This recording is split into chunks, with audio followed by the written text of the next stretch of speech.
ئیشاڵا سەر بەخۆی یەک ڕیزی گەلی کورد لەسەر دەستی ئێمە و نەوەکانمانە بێ. من هاتووم لێرە داوای ڕێکخزی گەلەکەم یەک ڕیزی کورد هەر کوردێ لە هەر پارچەیە باکوور باشوور ڕۆژ هەڵات ڕۆژ ئاوا لە هەر شوێنێکی ئەم زەمینە کوردێ هێرش بکرێتە سەری بەرهەموو کوردستان کەوتووە. ئێمە کوردستانمان یەک پارچەیە، کوردستانی گەورەمان هەیە، ئێران و عێراق و تورکیا و سووریا هیچ کەسێ ناخوا. کورد هەر کووردە لە هەر شوێنێکی زەمین بێ.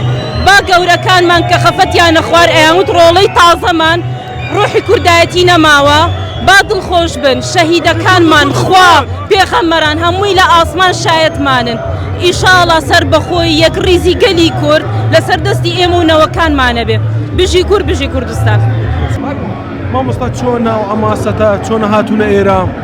ئەمە واقعێکی سیاسیە کە 100 ساڵە بۆ ئەم کووردا ئەم نەتەوەیە کە دێرینترین نەتەوەیە لە ڕۆژهەڵاتی ناوین پێش عەرەب و پێش تورک لەم خاکە بووە زڵمان لێکرێ بەردەوام جینوسایدمان لەسرە بە بیانووی دین بە بیانووی زاڵبوونی نەتەوەیی. ئەمە ئیتر قبول ناکرێ 50 ملیۆن ئینسانی کورد ئەمە قبول ناکا کە عەرەبێک لە قوڕەیشەوە هات بێت لە خاکی خۆی کورد بکوژێ. ئەمە قبول ناکەین. ئەگەر چی خوازیاری ئەوە نین کە نەتەوەکان بەریەکەوێ، بەڵام ئەبێ عەرەبیش بێتە مەیدان، ئەبێ عەرەب بێت دیفاع لە کورد کات. چۆن ئێمە دیفاعمان لە مەزلومێکی عەرەب کردووە ئەبێ ئەوانیش بێن، ئەگینە ئەوانیش هاوبەشن لەگەڵ حکوومەتەکانیان.